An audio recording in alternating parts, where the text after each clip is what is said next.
Efectivamente es en general el enfrentamiento de dos, con sus aliados cada uno.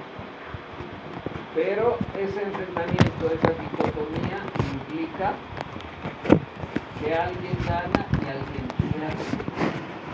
Y si la política se ha entendido así, la guerra es naturalmente la situación extrema de la política. Es decir, ese enfrentamiento que puede tener cierta convivencia. Ya discutimos, no estamos de acuerdo, yo gano, tú pierdes, pero yo te voy a matar. Y te voy a torturar y te voy a hacer desaparecer. Has perdido.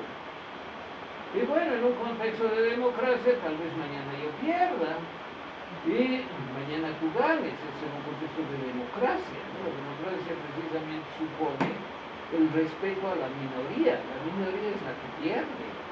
Y la que pierde, mañana puede ganar.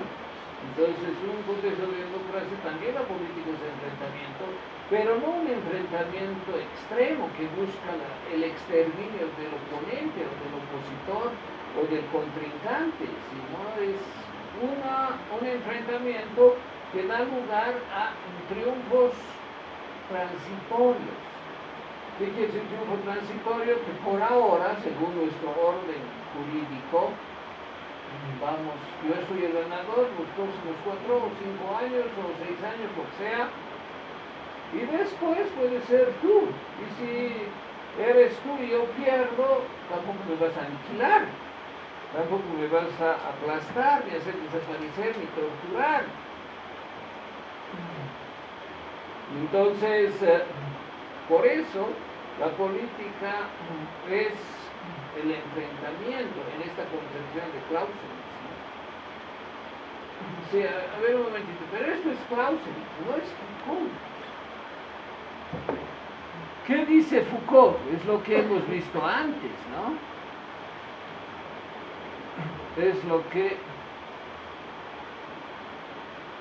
dice: el poder es la continuación de la guerra por otros medios.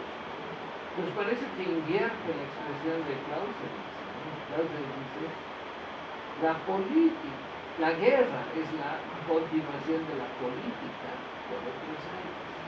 Y eso hemos explicado y está claro. ¿Qué quiere decir esta otra frase diferente de la de Clausewitz, pero inspirada en Clausewitz? El poder es la continuación de la guerra por otros medios. ¿Qué opinas? ¿Querías decir algo? Sí, tocando lo que está diciendo, yo pienso que Foucault va por un camino histórico, ya que la frase de Clausewitz es una consecuencia de la conformación de los estados modernos, donde la oportunidad de tomar el poder conforma un entorno político moderno dentro de cada estado. Entonces Foucault, al ver esto, entonces la guerra ya no es una opción, entonces lo transfiere a la política.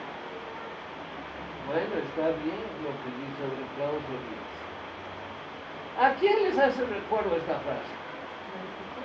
Sí, la de Foucault. El poder es la continuación de la guerra. Porque no es tanto Clausewitz, que es la concepción que hemos visto. Es otra concepción diferente. Para Clausewitz, diríamos, todo es político, hasta la guerra. ¿No? Todo es político hasta la guerra, y cuando hay guerra ya es el extremo de la política que ya no se pudo resolver y llegaron a la guerra y bueno, después resolvieron matándose los dos y alguien ganó y después surge el orden. Perfecto. Pero digamos, la guerra es lo excepcional, lo extremo. En este caso, ¿cómo es? Pero para Foucault sería como que estamos en un estado permanente de guerra, solamente que disimulado. Sí, camuflada, digamos, ¿no? ¿Y esa concepción de quién es? Guerra camuflada. No, de que estamos siempre en guerra. Es una concepción anarquista. Yo he visto en un diálogo ¿De qué filósofo? He visto el diálogo en una película, La Ilíada. Sí. Es como un diálogo parecido, donde los hombres jóvenes van a la guerra y los hombres viejos van a la política. ¿Qué filósofo está detrás de esta concepción? Porque no es Clausewitz.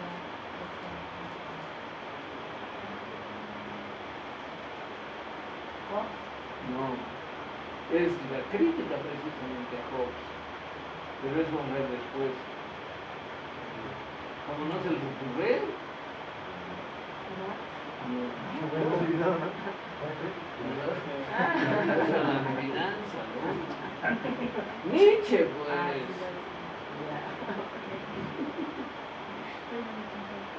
¿Qué concepción tiene Nietzsche?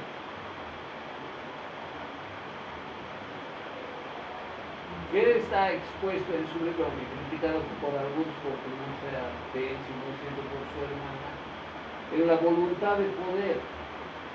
¿Cuál es la ontología de Nietzsche?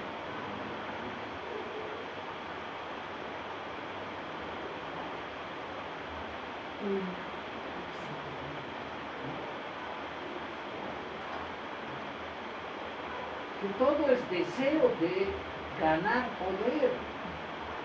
Todo, cuando digo todo, no estoy hablando solamente de los hombres, de los grupos sociales, de los grupos políticos, de la historia, sino todo en el mundo, incluido la naturaleza. La naturaleza también lucha por poder. Esa es la ontología, ¿no?, de Nietzsche, que lo que se plasma en el mundo, en el universo, en la totalidad, es la voluntad de poder, que puede ser inconsciente, no necesariamente consciente, puede ser totalmente instintiva, puede ser totalmente, diríamos, natural. Es decir, la naturaleza también es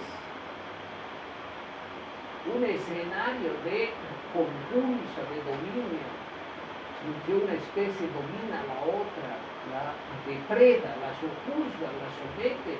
Y también el hombre rubio, ¿no?, así lo llaman,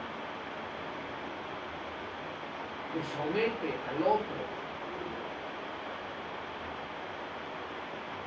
La raza aria.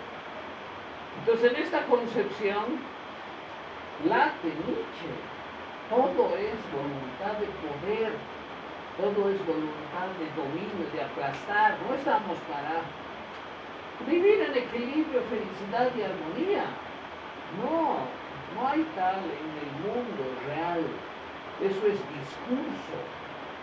Del mundo real hay enfrentamiento, que puede ser, como tú decías, camuflado, que puede ser sutil, que puede ser expresado de formas, diríamos, civilizadas, pero en el fondo expresan una voluntad, diríamos, salvaje de dominio y de poder. Entonces, eso es lo que prevalece en la totalidad, esa es la ontología de Nietzsche. Y en esta frase no está Clausewitz, está Nietzsche. ¿Y qué se ve de Nietzsche? Todo es voluntad de poder, deseo de ganar, de aplastar, de dominar. Y esa voluntad y ese deseo es voluntad de poder, es el poder que también puede expresarse de forma bastante extrema en la guerra. Entonces, la guerra siempre está, pero no está solo como aniquilar al otro físicamente con el uso de las armas, que es una forma de presentarse, sino está también en el enfrentamiento sutil. Es decir, cuando yo compito con alguien, no para destruirlo, también estoy en guerra. Y la guerra no es solo destruir físicamente al enemigo, también puede ser ganarle en una competencia, superarlo, aplastarlo, dominarlo. Si yo tengo una situación de jerarquía, tengo poder. Y eso ya me convierte en triunfador en el enfrentamiento. Entonces la concepción de Foucault es una concepción nietzscheana sobre la voluntad de poder, que prevalece en todo y a veces se expresa de forma extrema en la guerra. Entonces, el poder, la voluntad de poder, el enfrentamiento, es en cualquiera de sus formas una continuación de la guerra que no tiene solo una manifestación. O dicho de otra manera, el enfrentamiento y lo que prevalece en las relaciones políticas humanas en la historia es la lucha por el poder. Es lo natural. ¿Perdón? Es lo natural. Es lo natural en la concepción de Nietzsche. Es decir, el hombre y la sociedad surge como prolongación de la naturaleza. Y en la naturaleza hay guerra, hay poder, hay sometimiento, hay jerarquía, hay depredadores, hay presas. Y hay enfrentamiento, a veces la presa escapa, a veces la presa enfrenta, a veces la presa se defiende, a veces la presa tiene suerte. Y eso que sucede en el mundo natural también sucede en el mundo social, pero de otra forma. Y en el mundo social aparece también como una forma de enfrentamiento la guerra. Entonces, el poder o la lucha por el poder es la continuación de la guerra que es estructural en el mundo. O sea, la guerra en sus distintas manifestaciones, escalas, sea encubierta o declarada, abierta o camuflada, es lo que prevalece en el mundo. Fíjense, es una concepción bastante extrema, ¿no? Porque en general los filósofos no son profetas de la guerra, no son apologetas de la violencia, salvo, claro, Nietzsche, ¿no? O algún otro. Hobbes es una apologeta de la violencia y de la guerra. ¿Conocen la filosofía política de Hobbes? ¿Qué creen? ¿Que sí o que no? Porque hasta ahora Nietzsche es el que aparece como una apologeta de la violencia y quien concibe el mundo social, el mundo natural como enfrentamiento infinito. Eso es infinita. La guerra es infinita.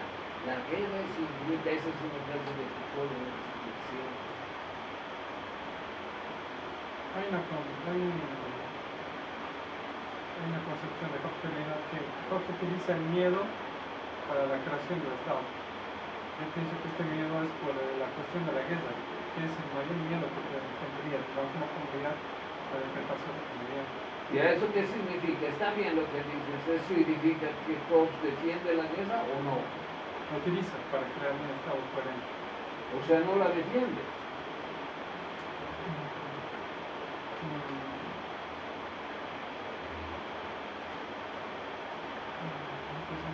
Foucault dice, Hobbes en realidad se imagina la guerra. Él no habla de la guerra real. La guerra real es brutal. La guerra en la historia es brutal porque además de tener, diríamos, rasgos extremos, ¿qué hay en la guerra? Hay mutilación, hay olores insoportables, hay escenas escalofriantes, hay brutalidad y crímenes. Eso es la guerra, de verdad la guerra es brutal. La guerra como destrucción, como la finalidad de destruir al enemigo, es brutal, es cruenta, está llena de olores, de escenas nauseabundas, de crueldad extrema. Y eso es la guerra real. Foucault, se representa la guerra. ¿Para qué? Para defender la constitución de un Estado absoluto.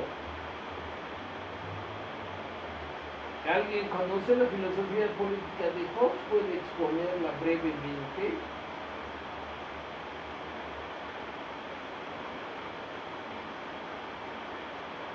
¿Qué dice Foucault?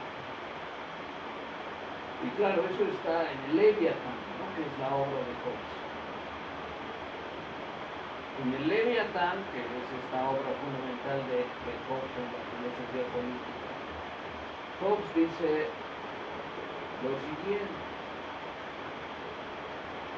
hay un estado de naturaleza y hay un estado social.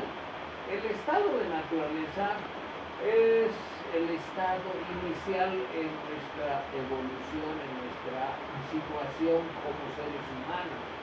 Dicho de otra manera, el hombre espontánea y naturalmente es como un animal. ¿Y qué significa eso? Guerra de todos contra todos. Eso significa que el que sea más fuerte, el que sea más hábil, el que sea más brutal, más cruel, y que tenga la valentía de desarrollar esa crueldad, va a ser el que domina, como los animales. Finalmente, el macho alfa es el más fuerte, es el más poderoso, es el más hábil en el enfrentamiento con los que compiten por ser el macho alfa. Entonces, lo natural es que el hombre busque enfrentarse unos con otros y ser el que gane. Pero eso, dice Hobbes, no lleva a nada duradero, porque después del triunfo de uno, otro se levanta, compite, y puede ser que pierda o puede ser que gane. Y así sucesivamente.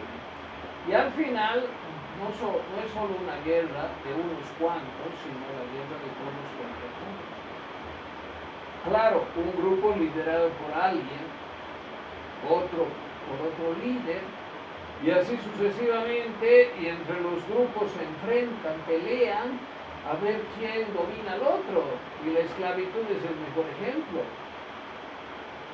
La pelea, la guerra es por la esclavitud, es decir, yo voy a ser tu amo, y eso me hace tu dueño hasta de tu vida, y si quiero te mato, de todos los tuyos los someto.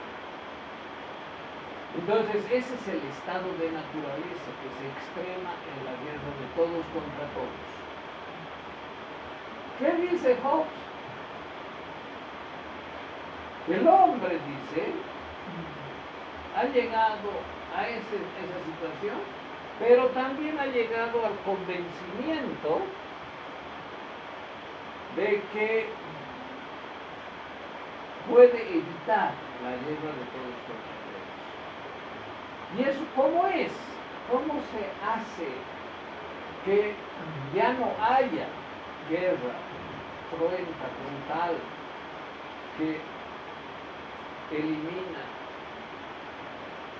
a parte de la humanidad? ¿Cómo? Con la delegación. Y ese es el estado social. Ese es, dice Hobbes, porque Hobbes es el que habla por primera vez del pacto social. Es un pacto entre los contrincantes, entre los antagonistas, que dice ese pacto según él, ¿no? Todo esto es según Hobbes.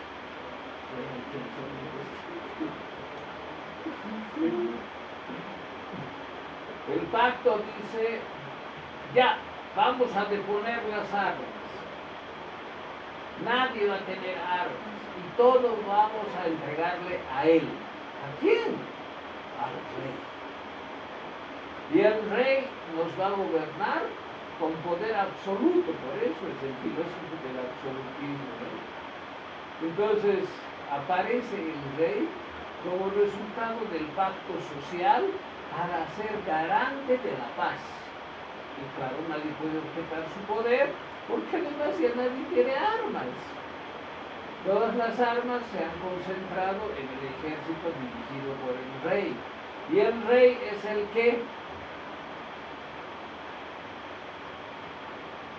dicta las leyes, además. Hay una ilustración de la primera edición de Leviatán. Tal vez en su teléfono se puede ver. A ver, yo no tengo lamentablemente. Pero es la imagen de un rey. En una mano tiene la espada, que representa el ejército, que representa las armas. Solo él tiene la espada. Y en la otra tiene el cetro, que es el poder de dictar leyes. Es la ilustración de la primera edición de la obra de Dios. Y esta imagen del rey está formada todo el cuerpo por pequeñas personas. Entonces el cuerpo del rey son los súbditos, o él gobierna para su propio reino, que son los otros, y solo su cabeza le pertenece, donde está la corona, es decir, el poder militar y el poder de las leyes. ¿Para quién? Para su propio cuerpo, que es el cuerpo del rey, que es el cuerpo social, que son los vasallos. Entonces, esa es la idea absolutista de Hobbes sobre el poder militar, el poder de las leyes y el ejercicio absoluto del poder del monarca, que gracias a esa concentración y esa delegación de poder garantiza la paz. Entonces lo que critica Foucault a Hobbes es que Hobbes ha imaginado la guerra y todo lo que dice que es el estado de naturaleza para terminar su discurso defendiendo el absolutismo, para terminar justificando la concentración del poder militar y jurídico en una sola persona, para justificar el uso discrecional del poder de forma absoluta por el monarca. Entonces dice, él en realidad no está hablando de la guerra, él está hablando de lo que se imagina que es la guerra para lo que tú decías, infundir miedo y decir, acuérdense cómo era, todos nos matábamos unos a otros, cuando no había el rey, cuando no había concentración de poder militar, cuando no se obedecía a las leyes. Entonces, al que no obedezca las leyes, le va a caer el peso del poder de la fuerza. Entonces, de esa manera, Hobbes termina haciendo un discurso ficticio sobre la guerra para justificar el absolutismo. No habla de la guerra de verdad. Y eso es lo que le critica Foucault, que Hobbes no habla de la guerra realmente. Él habla de una guerra supuesta, imaginada, que es como un recurso heurístico para justificar su filosofía política absolutista. Entonces, Hobbes no es un referente filosófico para el pensamiento político de Foucault. Al contrario, lo critica. Nietzsche sí, por la voluntad de poder, que es esta ontología nietzscheana. Clausewitz también es, pero diríamos puesto de pie,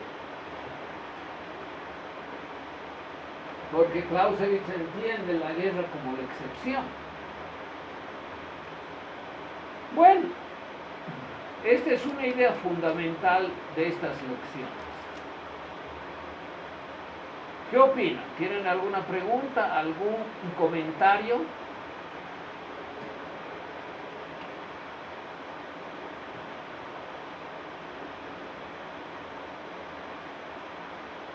Esta concepción se opone a otra, ¿a cuál? A la que les he dicho es la filosófica jurídica, ¿no? Entonces hay una concepción histórico-política del poder. Hay una concepción histórico-política de los órdenes y de los cambios, de la constitución de los estados. Los estados surgen según esta concepción de la guerra. No hay forma de que surja un nuevo estado si no es a partir de la guerra, a partir de los hechos históricos protagonizados por los actores involucrados en esos hechos. Y no solamente en la historia de nuestro país, por ejemplo, la independencia, ¿no? Los grandes cambios en la historia de nuestro país han sido precedidos de guerras. La guerra federal, por ejemplo, a fines del siglo XIX, ha motivado cambios importantes. Se ha impuesto la ideología liberal en contra del conservadurismo. Y el liberalismo tiene 20 años de gobiernos liberales, que han sido también nefastos para Bolivia, sí. La época de la redefinición geográfica, en que hemos perdido, hemos consolidado la pérdida de la guerra del Pacífico, que hemos tratado de reconquistar. Hemos perdido el Acre. Se han dado acuerdos con Argentina y Perú que han consolidado las pérdidas. Entonces, fíjense los momentos de definiciones y cambios políticos, de cambios importantes, económicos y sociales, se dan siempre en un contexto de guerra. La guerra del Chaco y la revolución del 52 han marcado otro cambio importante. La insurrección popular armada de abril del 52 ha sido la pauta para que se remita contra la oligarquía y el MNR despliegue sus nuevas leyes, porque claro, las leyes expresan la voluntad del que gana. Y el que gana dice, ahora este es el nuevo orden jurídico.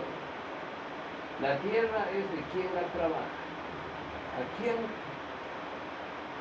liquidaba a la oligarquía feudal, a los grandes terratenientes, dueños de tierras con pongos, que además se vendían así, ¿no?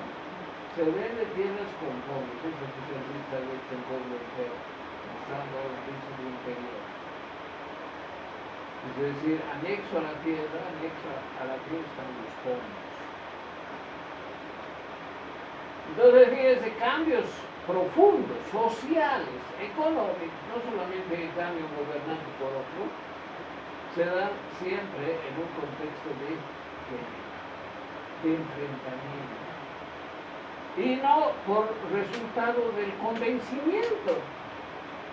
Ya ahora vamos a decidir que se van los españoles.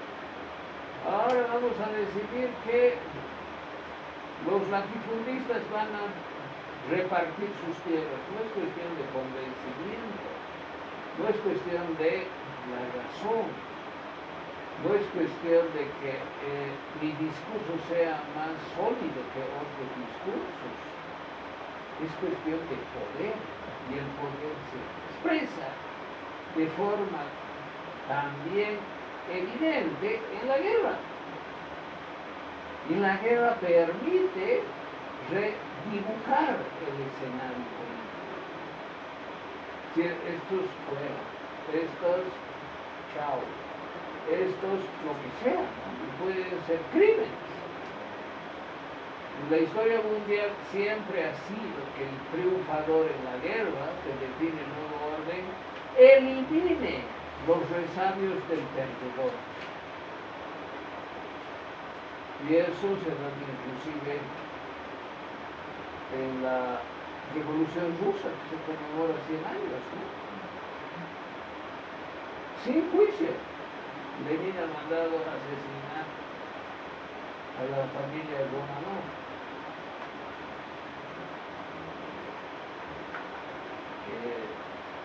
eran 10 personas, ¿no?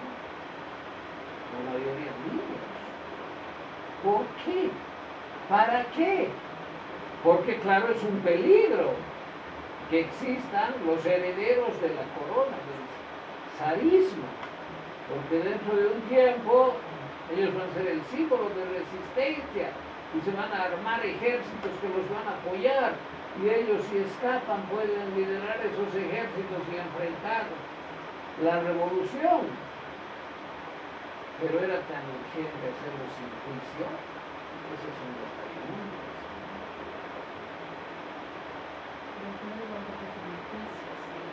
Claro, también eso, ¿no? A veces sirve para darle una apariencia de legalidad, ¿no? Porque si no, también parece como el extremo de la arbitrariedad. Por lo menos para una apariencia, ya. ¿Ha habido esos juicios? El juicio de Nuremberg era así, darle una apariencia de legalidad. Y está bien que haya habido el juicio de Nuremberg, ¿no? Porque matarlos a todos los nazis caídos, porque ganaron los aliados, sin juicio hubiese sido una muestra de arbitrariedad, de abuso. En cambio, con el orden internacional vigente, juzgarlos y condenarlos, eso además no crea conciencia de culpa, ni responsables históricos. Por muy brillante que haya sido el enigma del político, tiene esa mancha en su historia personal. Ha sido el asesino de los demás. Los han mandado a fusilar sin juicio. Y peor todavía, a esconder sus restos. O sea, no ha mandado sus restos a los otros reyes de la misma dinastía, porque era una dinastía con varios reyes. Reyes en Austria, en Inglaterra. Ha escondido para esconder su propio crimen. Entonces esas cosas crean una responsabilidad histórica para siempre. Entonces no es pues cuestión de acuerdo, de decir, ya, estamos de acuerdo, tiene razón, esto es lo más conveniente, devolvamos el mal. No es así. Lo que la guerra produce, solo otra guerra lo deshace.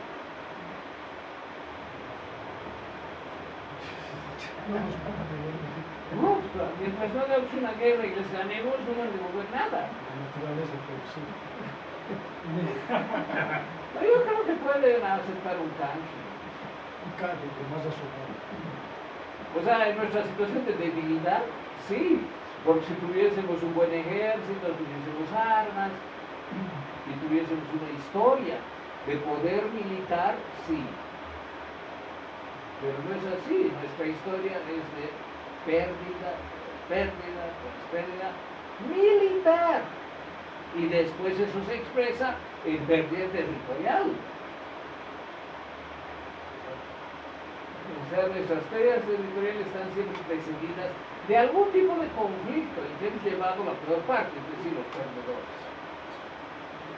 Y por eso es que el resultado es nuestro desmembramiento.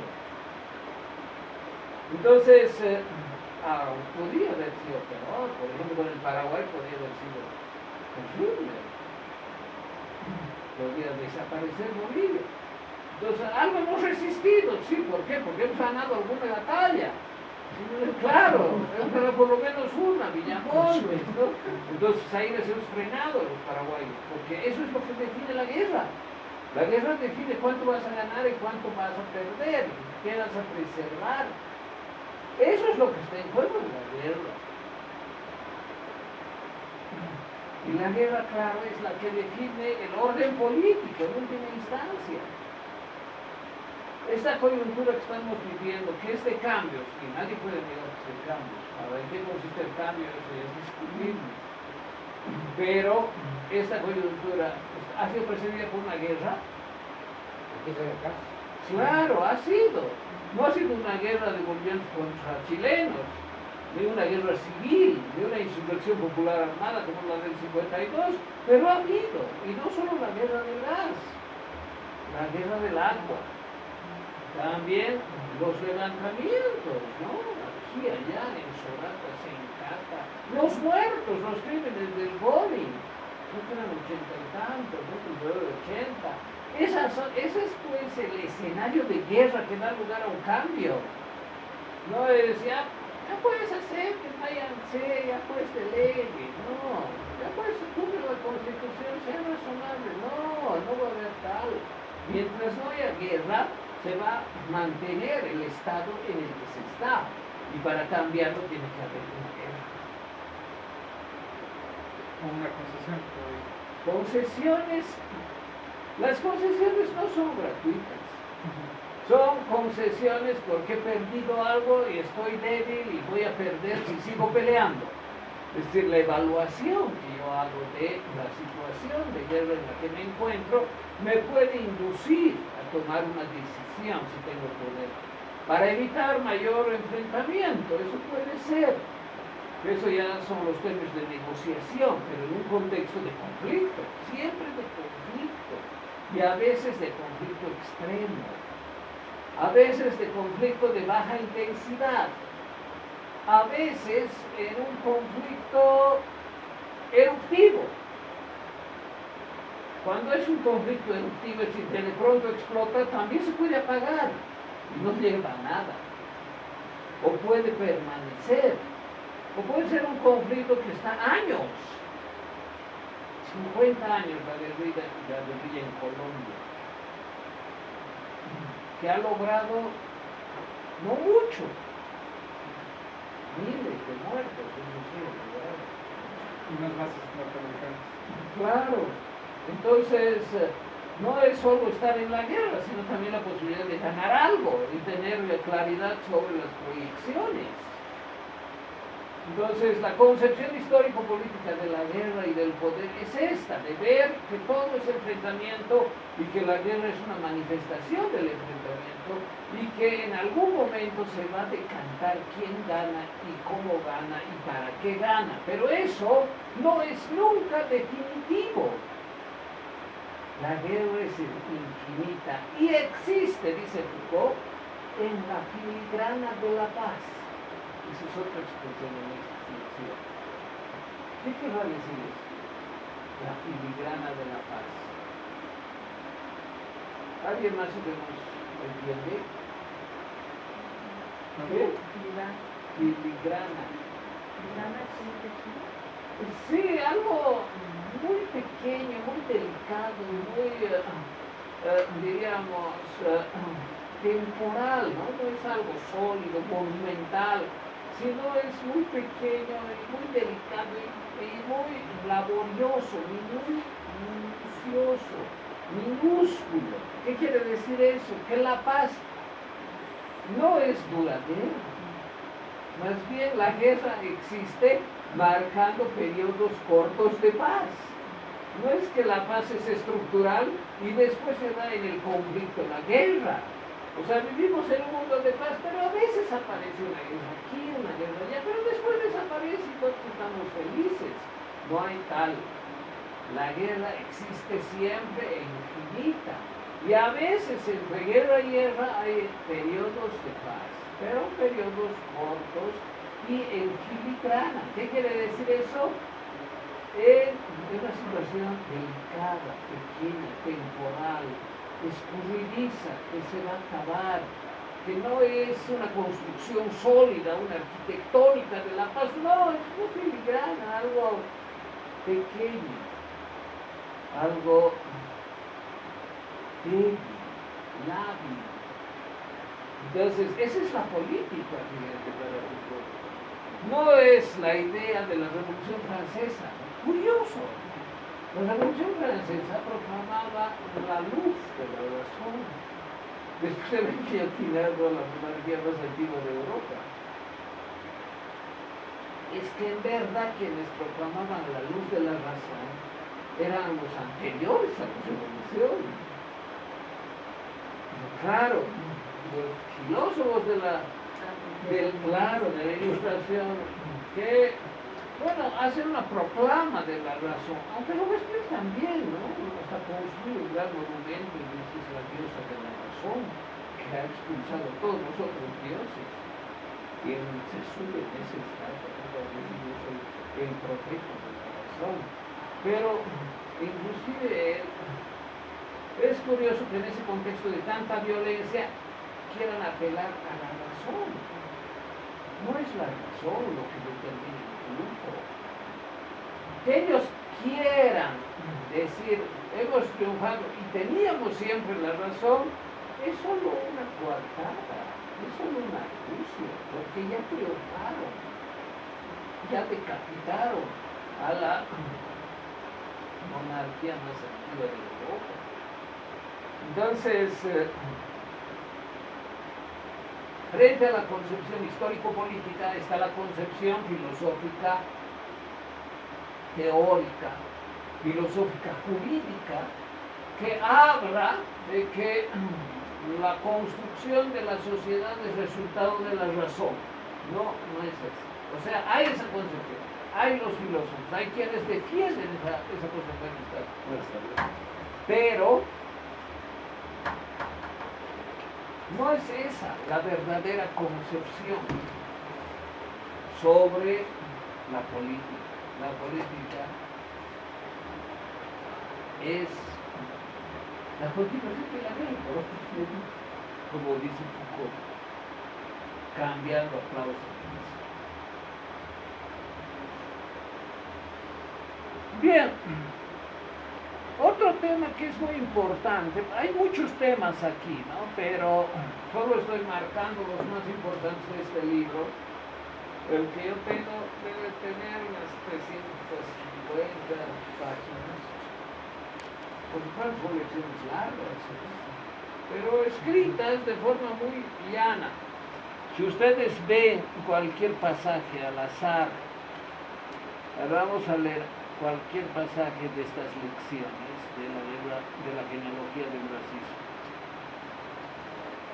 Bueno, aquí por ejemplo hay bastantes pasajes históricos, ¿no?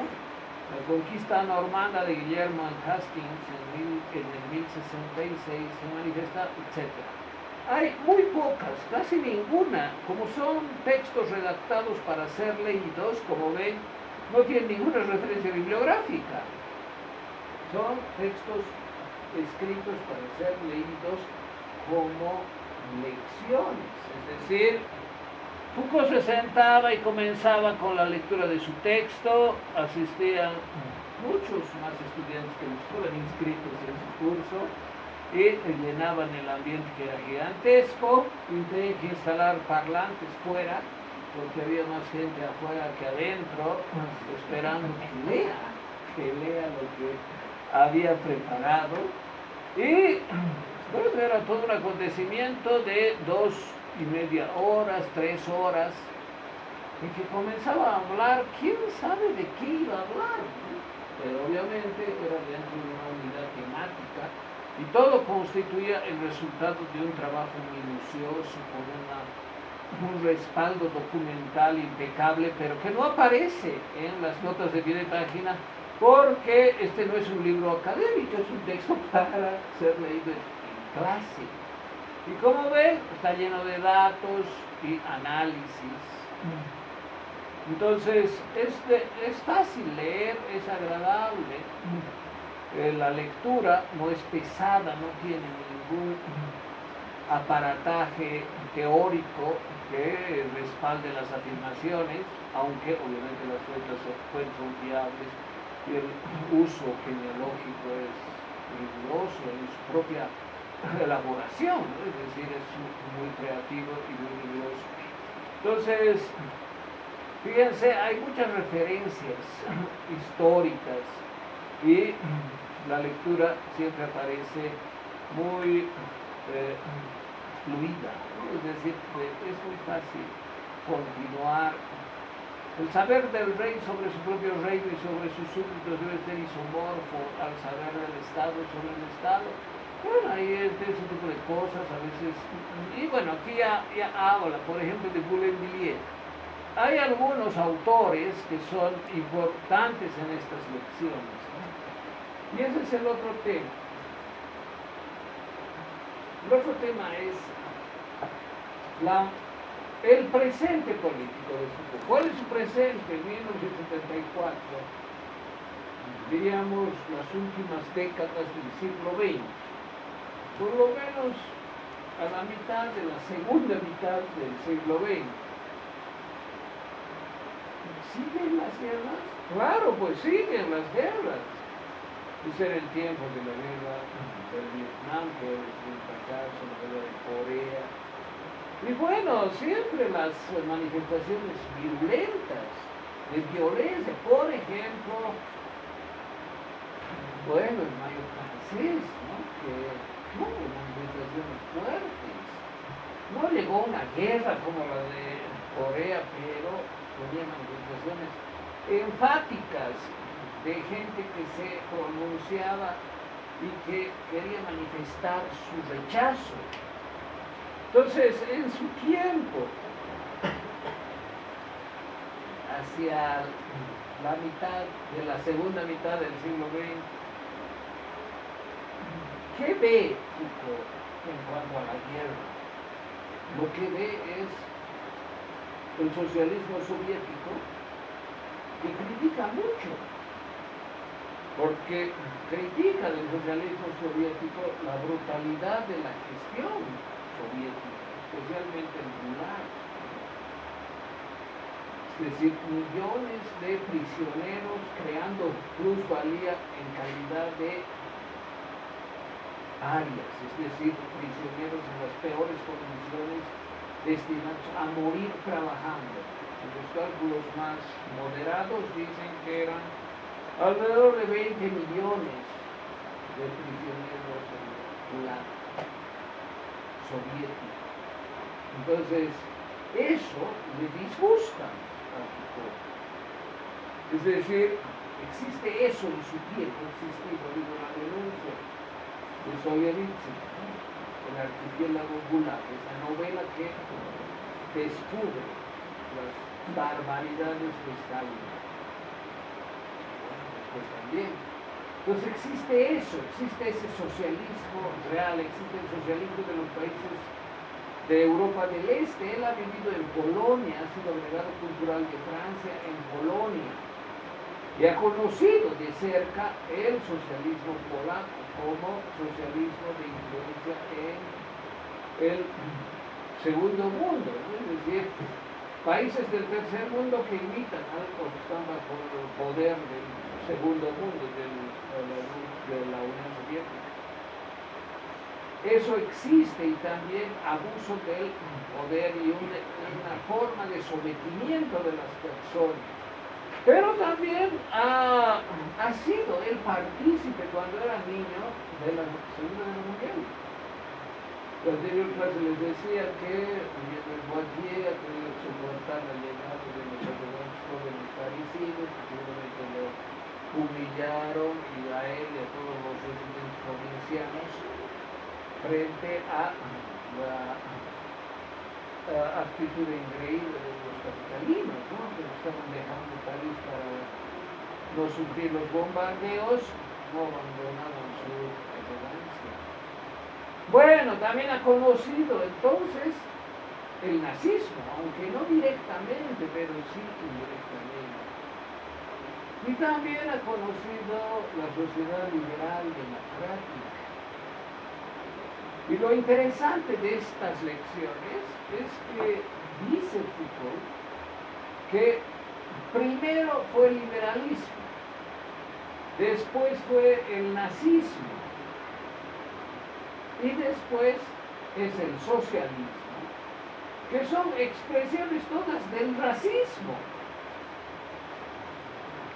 ¿Qué les parece esa expresión?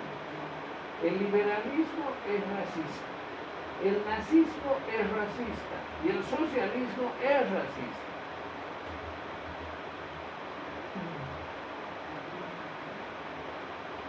Parece que en el segundo caso está claro, ¿no? Los nazis eran unos racistas, claro que sí, ¿Por qué? Porque su filósofo, Nietzsche, también, en el caso de Maquiavelo, eran filósofos de la raza aria en el primer caso y filósofos de las élites en el segundo caso. El Príncipe es un libro no para el mundo, menos para los gobernados, es para la élite, para los gobernantes. No ha escrito para que los gobernantes se liberen de la opresión del príncipe. Maquiavelo ha escrito ese libro para que los príncipes sean más vivos, sean más inteligentes, sean más cultos. Porque hay que ser culto para ser un déspota. No cualquiera puede ser déspota. Para ser un déspota y ser bien, hay que conocer la historia. La historia es fundamental y por eso el príncipe está lleno de referencias históricas. Y Maquiavelo era un historiador. Y su otro libro, sobre Tito Livio, es un libro histórico. Pero todo eso que escribe con profundo conocimiento histórico, de cómo dominaban los romanos, de las formas, cómo se ejerce el poder, combinando la imagen de la soga y el león, por ejemplo, eso no es para gobernados, no es para la sociedad civil, es para la élite que gobierna y que no tiene ningún escrúpulo moral. La élite que puede contratar un mercenario para que asesine a una población entera, a un grupo de mercenarios, o que peleen la guerra gracias al dinero que se les paga. Entonces, es el nazismo, inspirado en Maquiavelo, en el caso del fascismo italiano, e inspirado en Nietzsche, en el caso del nazismo alemán, cuando Hitler le regaló un libro a Mussolini, ¿cuál creen que fue? Así hablaba Zaratustra, de Nietzsche. ¿Y Mussolini qué creen que le regaló? El Príncipe, de Maquiavelo. Porque claro, esos eran sus referentes filosóficos. Entonces, que haya racismo en Hitler, de Nietzsche, ¿hay racismo? Claro, pues está ya expresado de forma clara. Algunos dicen que no, el mismo Foucault y otro grupo de franceses dicen no se puede reducir a Nietzsche a un vulgar racista. Es cierto, es un poco vulgarizar el pensamiento de Nietzsche, decir que es solo racismo, pero que hay una connotación racista en Nietzsche también es evidente, y es el racismo de la raza aria, que se propugna a sí misma como superior frente a todas las demás del mundo, con la misión histórica de gobernar y someter como la moral de amos, y que eso va a cambiar, y que va a cambiar la moral de esclavos marcada por el cristianismo y va a prevalecer la moral de señores, que es propio de la raza aria. Entonces hay racismo, aunque los intelectuales de la fenomenología, la hermenéutica, el posmodernismo, de este contexto de los años 70 nazis, digan que no, y no quieran reducir a Nietzsche a un vulgar racismo, hay evidentemente en la filosofía política de Nietzsche una apología de la raza superior, que es la raza aria. Pero bueno, al margen de eso, entonces, ¿hay racismo en el nazismo? Sí, hay. Eso es un poco difícil de contradecir. Y claro, todavía hoy se nota en algunos países la herencia nazi, que es evidentemente racista. Precisamente en estos tiempos en que las razas subalternas comienzan a tomar poder, inclusive en estos entornos de predominio ario. de predominio de la raza blanca y por sus mismas ínfulas de sentirse raza superior y creer que la vida consiste en disfrutarla aplastando a los demás y sin reproducirse.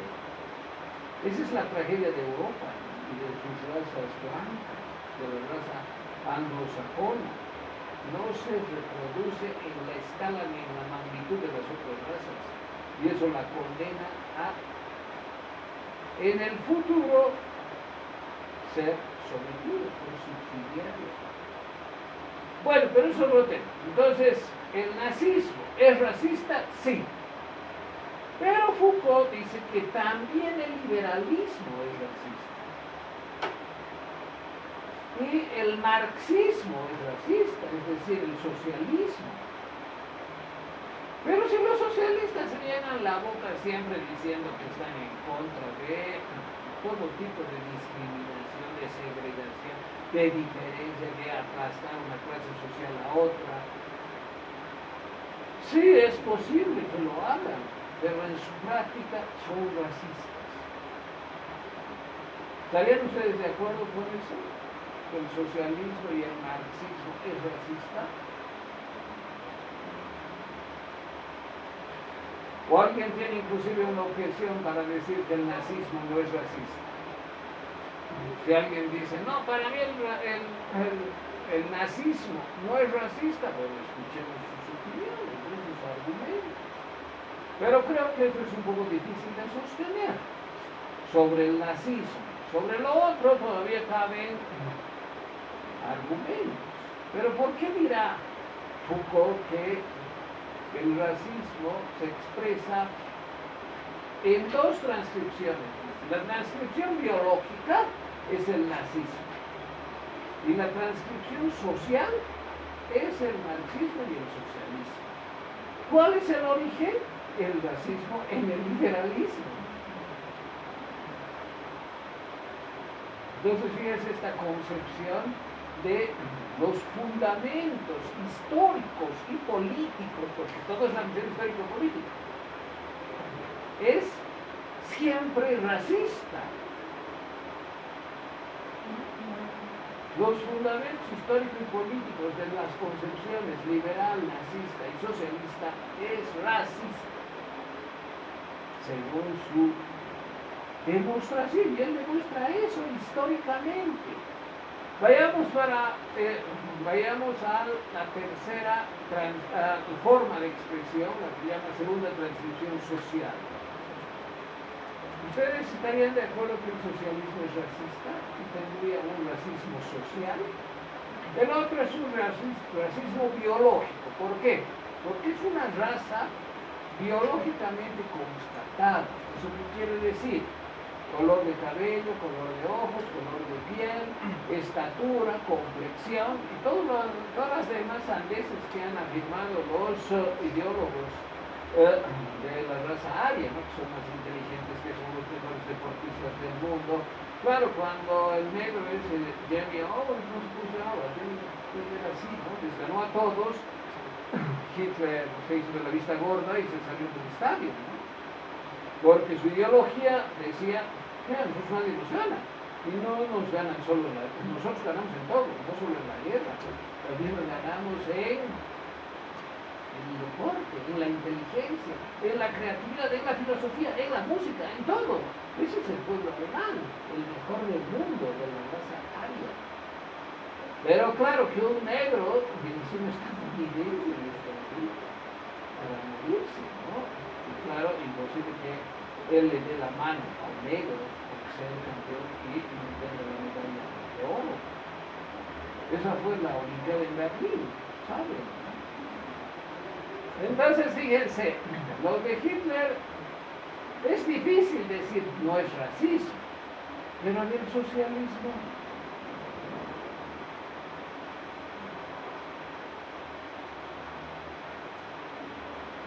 ¿el socialismo será racista?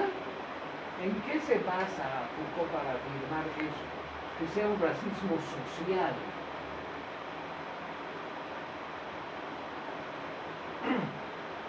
Sí, tal vez porque su sistema no incluye a todos los sectores sociales en su totalidad. En este caso podríamos decir las mujeres, porque cuando se planteaba, digamos, esta igualdad de clases sociales, de trabajadores, siempre se pensaba en el proletariado como un sector totalmente masculino, ¿no? En cambio, en las relaciones sociales dentro del hogar, prácticamente no se ha discutido para nada el hecho de que las mujeres se encargan también de hacer los usos, digamos, como cocinar, lavar la ropa, que son también una forma de trabajo, pero tal vez ha pasado en ese sentido desapercibido para ese sistema no socialista, y en ese sentido tal vez se explicaría esta forma de exclusión de ese sistema.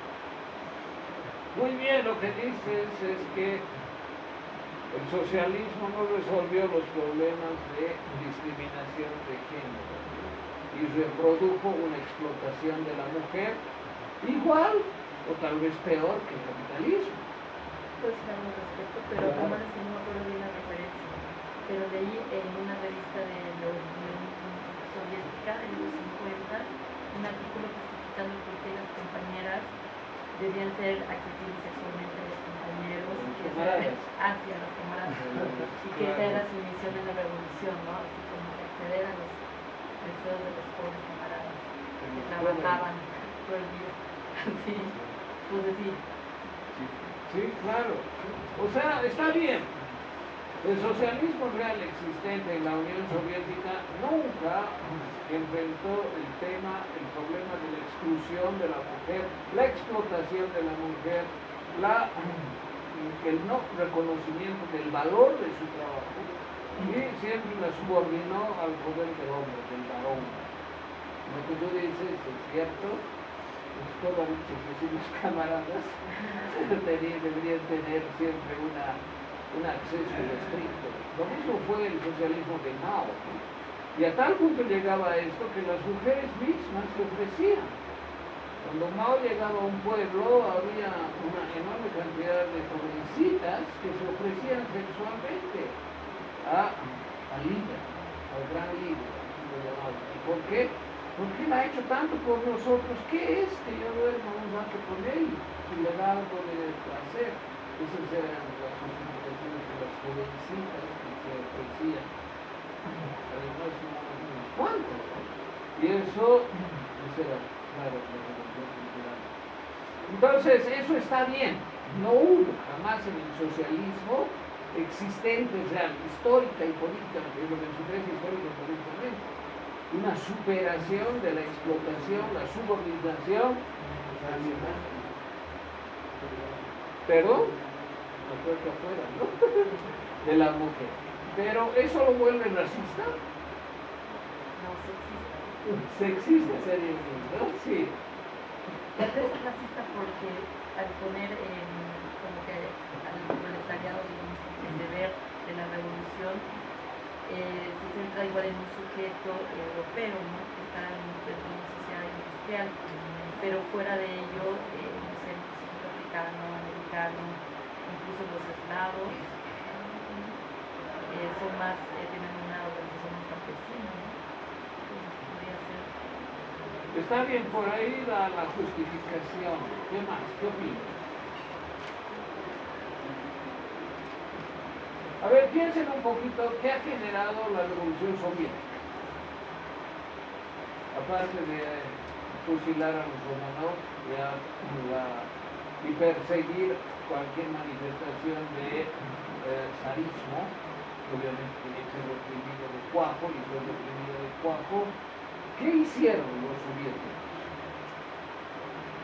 ¿Qué se convirtió la Unión Soviética? Que es el país más importante.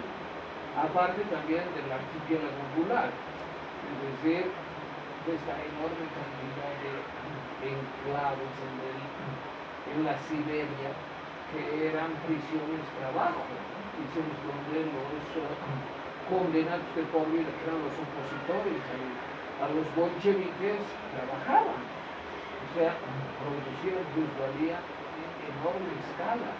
Aparte de eso, ¿qué pasó con el pueblo? ¿Qué pasó con el partido?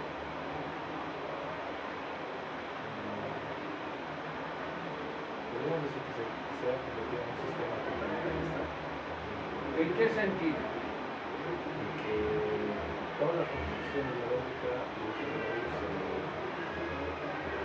ya no permitía la exposición de otro tipo de ideas, y a quien ponía esas ideas dentro del partido completamente registrado.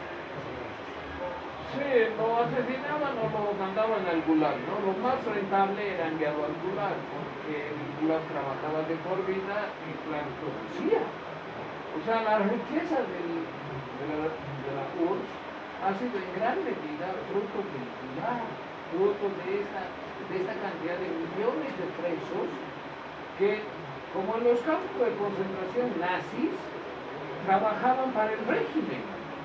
Trabajaban sin salario, sin derecho, el mínimo derecho como trabajador. Obviamente no tenían ninguna libertad, eran presos para trabajar hasta la muerte. Entonces, fíjense eso, y nos rendimos fruto. ¿Cómo no vamos a enriquecernos si hay millones de presos trabajando para nosotros?